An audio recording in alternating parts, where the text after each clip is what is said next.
Hello दोस्तों, आप सभी कैसे हैं। आई होप आप लोग स्वस्थ होंगे, सुरक्षित होंगे और होना भी चाहिए। दोस्तों आज हम देखते हैं गीता का दूसरा अध्याय। और दोस्तों ये अध्याय ना सबसे लंबा है, मुझे लग रहा है सारा मतलब बहुत लंबा है, इसलिए वीडियो थोड़ा लंबा होगा। आप इसको लेकिन पूरा सुनना दोस्तों, बहुत ज़्यादा ज़रूरी है। अगर आपके जीवन में, आपके घर में कोई कष्ट और क्लेश है तो गीता सुनने से दूर होते हैं। और अगर आप खुद से पढ़ सकते हैं तो और अच्छी बात है। अगर आपके पास गीता है तो आप इसका रोज़ एक अध्याय पढ़िए दोस्तों, आप देखोगे कि आपके जीवन की समस्याएं कम होने लगी। तो आप इसको कर सकते हो दोस्तों। तो मैं अब इसको बिना समय बर्बाद किए हुए आपके लिए पढ़ती हूँ। प्रथम अध्याय में हमने देखा था कि जब अर्जुन ने अपने परिवार वालों को, मित्रजनों को, गुरुजनों को देखा तो वो शिथिल पड़ गए और उनका धनुष गांडीव वो उनके हाथ से छूट गया। और वो कह रहे हैं कि हे प्रभु, मुझसे नहीं होगा, मैं ये युद्ध नहीं लड़ सकता। तो ये तो युद्ध स्थल में अर्जुन कह रहे हैं श्री कृष्ण ने। उधर संजय, जो कि उनको दिव्य दृष्टि प्राप्त थी, जो महल में बैठकर धृतराष्ट्र को युद्ध का वर्णन बता रहे हैं कि अब युद्ध भूमि में क्या हो रहा है।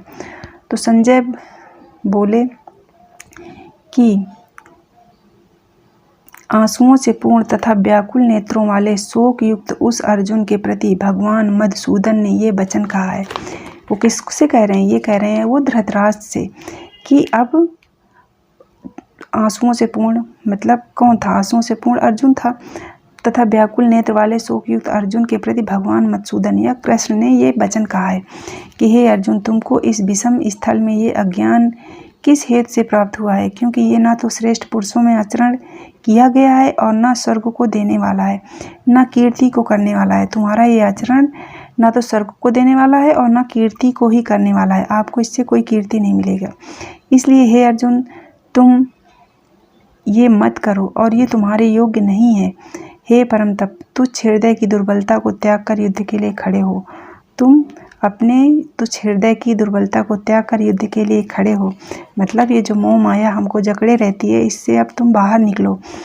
तब अर्जुन बोले कि हे मधुसूदन, मैं रणभूमि में भीष्म पितामह द्रोणाचार्य के प्रति किस प्रकार बाणों से युद्ध करूंगा। वो कह रहे हैं कि चूंकि भीष्म पितामह उनके पितामह थे, द्रोणाचार्य उनके गुरु थे, मैं किस प्रकार उनसे युद्ध करूंगा। क्योंकि हे अर्जुन, वे दोनों ही पूजनीय हैं, मेरे लिए दोनों ही पूजनीय हैं। इसलिए इन महानुभाव गुरुजनों को न मारकर इस लोक में भिक्षा का अन्न भी भोगना कल्याणकारक समझता हूँ। मैं इनको दोनों को मारकर भिक्षा का अन्न भी भोगना कल्याणकारक समझता नहीं हूँ कि ये मेरे लिए कल्याणकारी होगा।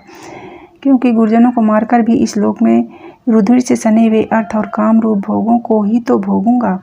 और हम लोग ये भी नहीं जानते कि हमारे लिए क्या करना श्रेष्ठ है, अथवा ये भी नहीं जानते कि हम जीतेंगे या हमको वे जीतेंगे।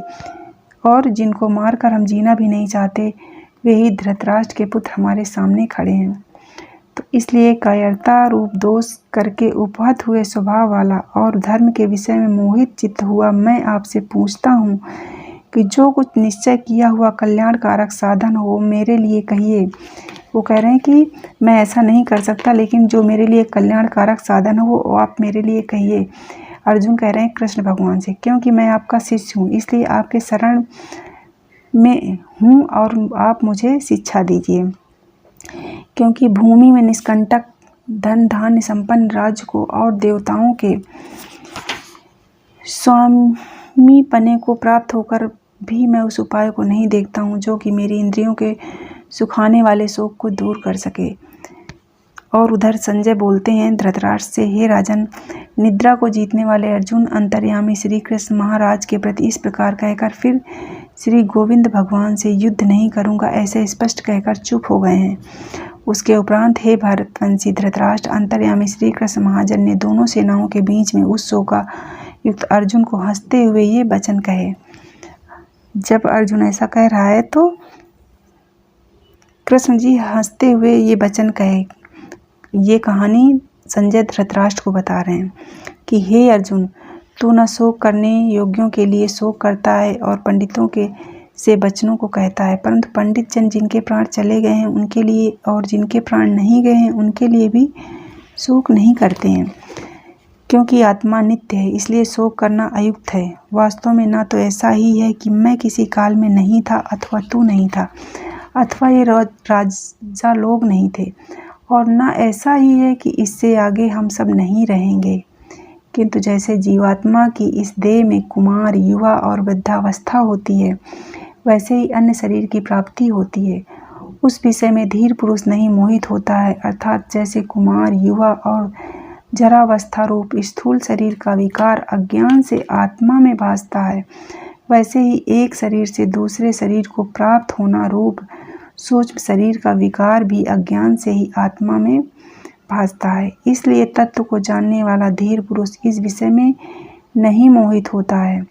हे कुंती पुत्र, सर्दी, गर्मी और सुख दुख को देने वाले इंद्रिय और विषय के संयोग तो क्षणभंगुर और अनित्य हैं।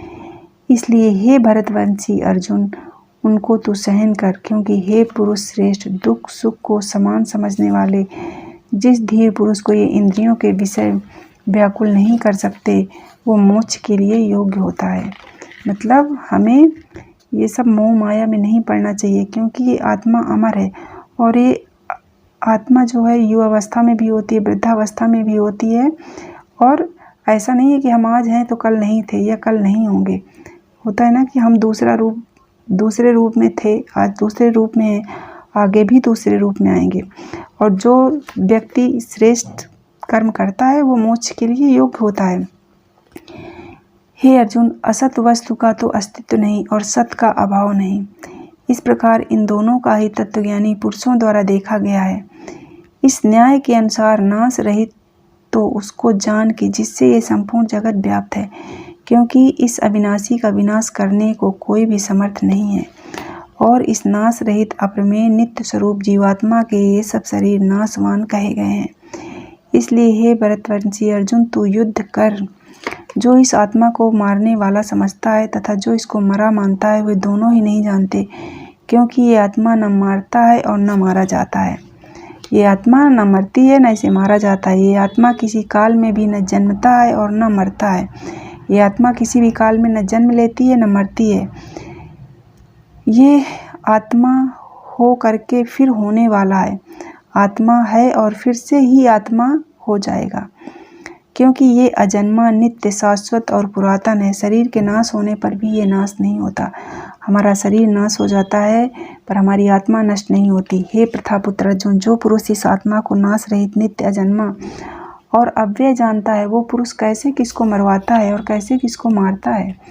यदि तू कहे कि मैं तो शरीरों के वियोग का शोक करता हूँ, तो ये भी उचित नहीं है। भाई आत्मा तो किसी की नहीं मरती, अमर है, तो फिर हमें दुख किसका होता है? शरीर के जाने का होता है ना। तो कहते हैं कि अगर तू इन शरीरों के वियोग का शोक करता है तो ये उचित नहीं है, क्योंकि जैसे मनुष्य पुराने वस्त्रों को त्याग कर दूसरे नए वस्त्रों को ग्रहण करता है, उसी प्रकार ये आत्मा भी पुराने शरीरों को त्याग कर दूसरा नया शरीर धारण करती है। हे अर्जुन, इस आत्मा को शास्त्रार्थ नहीं काट सकते, इस आत्मा को शस्त्र नहीं काट सकते और आग जला नहीं सकती, और इसको जल गीला नहीं कर सकता और वायु इसे सुखा नहीं सकती, क्योंकि ये आत्मा अच्छेद्य है, ये आत्मा अदाह है, अक्लेग है, अशोष्य है, तथा ये आत्मा निसंदेह, नित्य, सर्वव्यापक, अचल, स्थिर रहने वाला और सनातन है। ये आत्मा अव्यक्त अर्थात इंद्रियों का अविषय, और यह आत्मा अचिंत्य अर्थात मन का अविषय, और ये आत्मा विकार रहित अर्थात न बदलने वाला कहा गया है। इससे हे अर्जुन, इस आत्मा को ऐसा जानकर तू शोक करने योग्य नहीं है, अर्थात तुझे शोक करना उचित नहीं है। यदि तू इसको सदा जन्मने और सदा मरने वाला माने तो भी हे अर्जुन, इस प्रकार शोक करने को योग्य नहीं है, क्योंकि ऐसा होने से तो जन्मने वाले की निश्चित मृत्यु और मरने वाले का निश्चित जन्म होना सिद्ध हुआ है।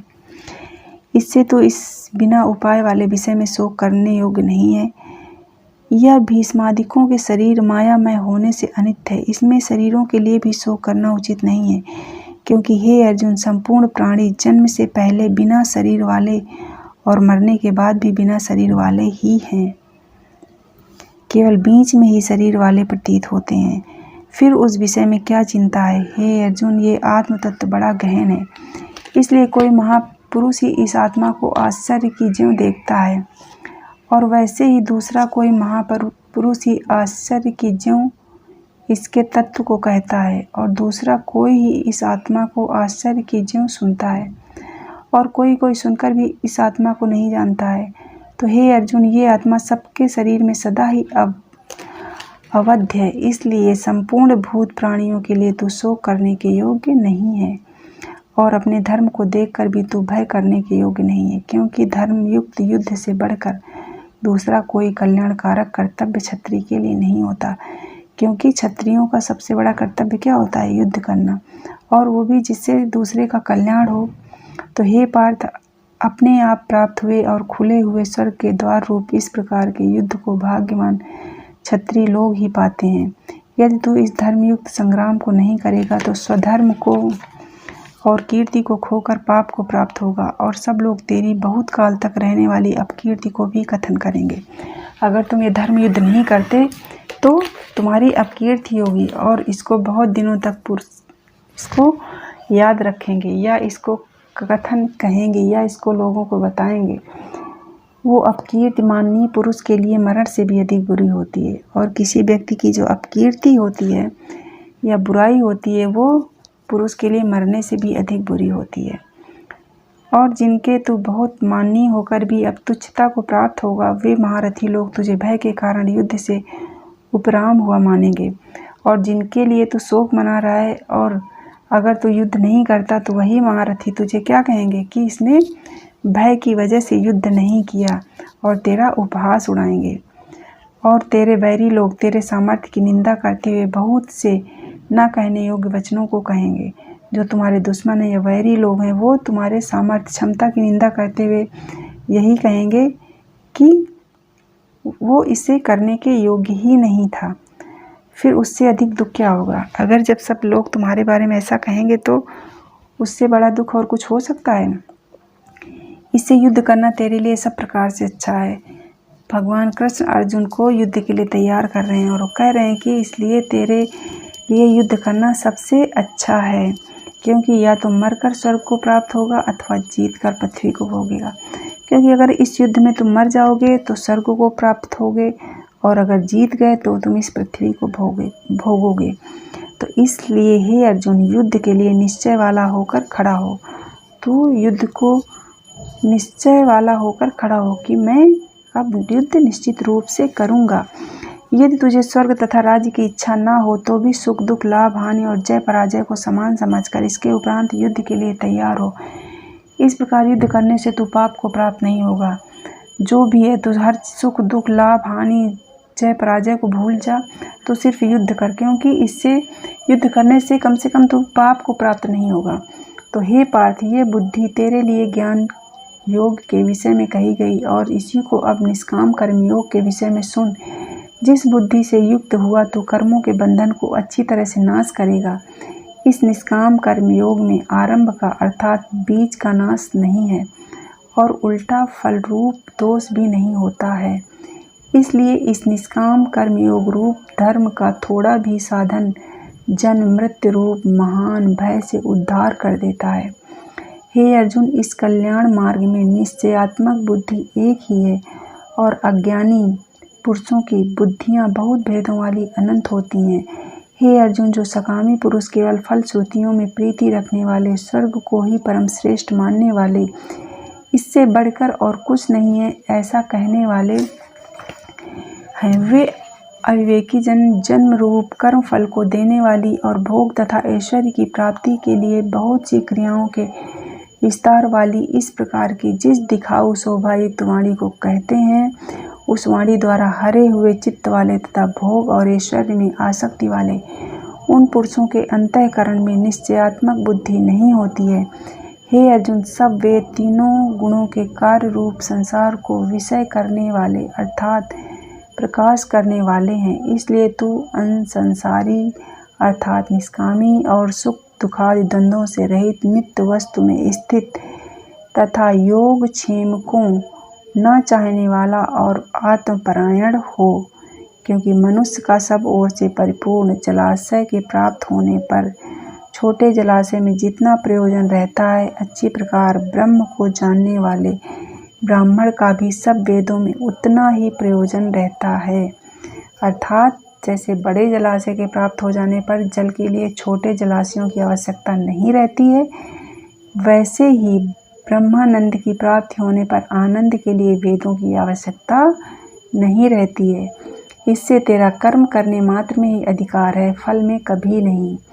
और तू कर्मों के फल की वासना वाला भी मत हो। मतलब तुम सिर्फ कर्म करो, फल की चिंता मत करो। तेरी कर्म न करने में भी प्रीति न होए। अगर तुम कर्म नहीं करोगे तब भी बिना कर्म के प्रीति नहीं होगी। हे धनंजय, आसक्ति को त्याग कर तथा सिद्धि और असिद्धि समान बुद्धि वाला होकर योग में स्थित हुआ कर्मों को कर। ये समत्व भाव ही योग नाम से कहा जाता है। इसका समत्व रूप बुद्धि योग से सकाम कर्म अत्यंत तुच्छ है। इसलिए हे धनंजय, समत्व बुद्धि योग का आश्रय ग्रहण कर, क्योंकि फल की वासना वाले अत्यंत दीन है। समत्व बुद्धि युक्त पुरुष पुण्य पाप दोनों को इस लोक में ही त्याग देता है, अर्थात उनसे लिपायमान नहीं होता। इस समत्व बुद्धि योग के लिए ही चेष्टा कर। ये समत्व बुद्धि रूप ही कर्मों में चतुरता है, अर्थात कर्म बंधन से छूटने का उपाय है। ये श्री कृष्ण अर्जुन को समझा रहे हैं और युद्ध के लिए तैयार कर रहे हैं। तो दोस्तों, जो गीता का अध्याय का पार्ट 2 है, अध्याय 2 है, ये बहुत बड़ा है। तो इसको आधा मैं इस भाग में करती हूँ, आधा मैं दूसरे भाग में इसको दूंगी, नहीं तो आप बोर हो जाओगे और वीडियो भी मेरा बहुत लंबा हो जाएगा। तो इसको मैं यहीं समाप्त करती हूँ दोस्तों। Thank you.